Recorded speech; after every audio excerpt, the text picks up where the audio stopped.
ஆண்டவர் இயேசு கிறிஸ்துவின் நாமத்தினாலே இந்த ஞாயிற்றுக்கிழமை காலையிலே உங்களை அன்போடு வாழ்த்துகிறேன்.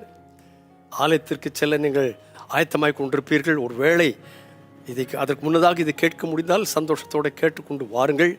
ஆலயத்திற்கு தக்க சமயத்தில் வாருங்கள். கர்த்தர் உங்களை ஆசீர்வதிப்பாராக. நீங்கள் சுகமாக இருப்பீர்களாக, தைரியமாய் மன மகிழ்ச்சியாய் இருப்பீர்களாக. இந்த நாளிலே நமக்கு எல்லாருக்கும் மிக பழக்கமான ஒரு சங்கீத பகுதியிலிருந்து ஒரு வசனத்தை வாசிக்கிறேன். 103ஆம் சங்கீதம் முதல் 2 வசனங்களை வாசிக்கிறேன். என் ஆத்துமாவே கர்த்தரை ஸ்தோத்திரி, என் முழு உள்ளமே அவருடைய பரிசுத்த நாமத்தை ஸ்தோத்திரி. என் ஆத்துமாவே கர்த்தரை ஸ்தோத்திரி, அவர் செய்த சகல உபகாரங்களையும் மறவாதே. ஏனென்றால் கீழே உள்ள வசனங்கள் நிறைய இருக்கிறது, அது எல்லாத்தையும் நான் வாசிக்கல. அவர் உன் அக்கிரமங்கள் எல்லாம் மன்னித்து உன் நோய்களை எல்லாம் குணமாக்கினார். இன்னும் எத்தனையோ காரியங்களை செய்திருக்கிறார்.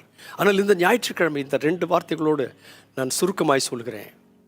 என் ஆத்துமாவே நீ கர்த்தரை ஸ்தோத்திரி. நீங்கள் ஆலயத்துக்கு வரும்போது உங்கள் ஆத்துமாவோட சொல்லணும், என் ஆத்துமாவே நீ கர்த்தரை ஸ்தோத்திரி. ஏனென்று கேட்டால் சில வேளைகளிலே ஸ்தோத்திரம் சொல்லக்கூடாத ஒரு சூழ்நிலையில் நம்ம இருக்கலாம்.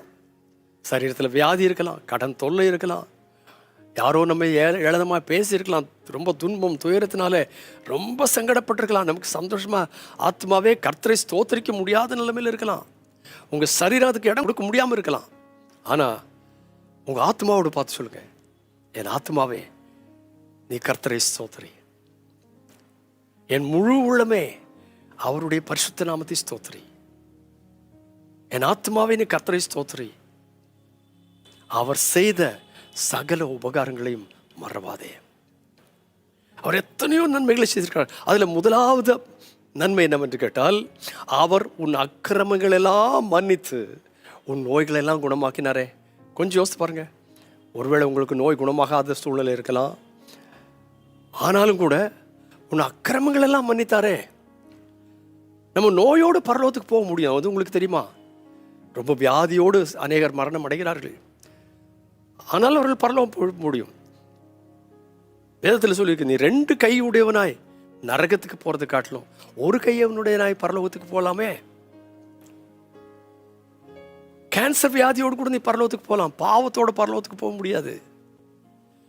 உன் அக்கிரமங்கள் எல்லாம் அவர் மன்னித்தாரே, உன் பிராணனை அழிவுக்கு விலக்கி மீட்டாரே, உன்னை கிருபையினாலும் இரக்கங்களினாலும் முடிசூட்டினாரே. ஆகினால இந்த காலை வேளையில் என் ஆத்மாவே கர்த்தரை ஸ்தோத்திரி, என் முழு உள்ளமே அவர் பரிசுத்த நாமத்தை ஸ்தோத்திரி. என் ஆத்மாவே நீ கர்த்தரை ஸ்தோத்திரி, அவர் செய்த சகல உபகாரங்களையும் மறவாதே. இன்றைக்கு ஆலயத்தில் ஓடி வரும்பொழுது உங்களுக்கு ஸ்தோத்திரம் செய்கிறதுக்கு நிறைய காரணங்கள் உண்டு, துதிக்கிறதுக்கு நிறைய காரணங்கள் உண்டு. மறவாமல் அவரை துதிக்க உங்களை அழைத்து வந்து தேவனுடைய சன்னிதானத்தில் உங்களை மகிழ பண்ணுவாராக. கர்த்தர் உங்களை ஆசீர்வதிப்பாராக. பரிசுத்த பிதாவே, இன்றைக்கு எங்களுக்கு தந்த இந்த நல் வார்த்தைகளுக்காக உமக்கு நன்றி. இந்த வார்த்தைகளின்படியே எங்கள் உள்ளங்கள் நன்றியால் நிறைந்திருக்கட்டும். எங்களுடைய அக்கிரமங்களை மன்னித்தீர், பாவங்களை எல்லாம் போக்கினீர், பிராணனை அழிவுக்கு விலக்கி மீட்டீர், சுகத்தை தந்தீர், சேமத்தை தந்தீர், பலப்படுத்தினீர், கிருபை தந்தீர். எல்லாத்தையும் நினைத்து என் ஆத்மாவே கர்த்தரை ஸ்தோத்திரி என்று சொல்ல எனக்கும் எங்களுக்கும் கிருபை தாரும். உங்களுடைய நாமத்தை மைப்படுத்தும் இன்றைய ஆராதனையை அளவில்லாமல் ஆசீர்வதிப்பீராக. இயேசு கிறிஸ்துவின் நாமத்தில் பிதாவே, ஆமேன், ஆமேன். ஆண்டவராக இயேசுவின் நாமத்தினாலே திரும்ப உங்களுக்கு சொல்கிறேன், இன்றைக்கு பெற்றுக்கொண்ட இந்த வார்த்தைகள் அத்தனையும் தேவனாகிய கர்த்தர் உங்களுக்கு ஆசீர்வாதமாய் தருவாராக. God bless you abundantly again and again and again. Amen.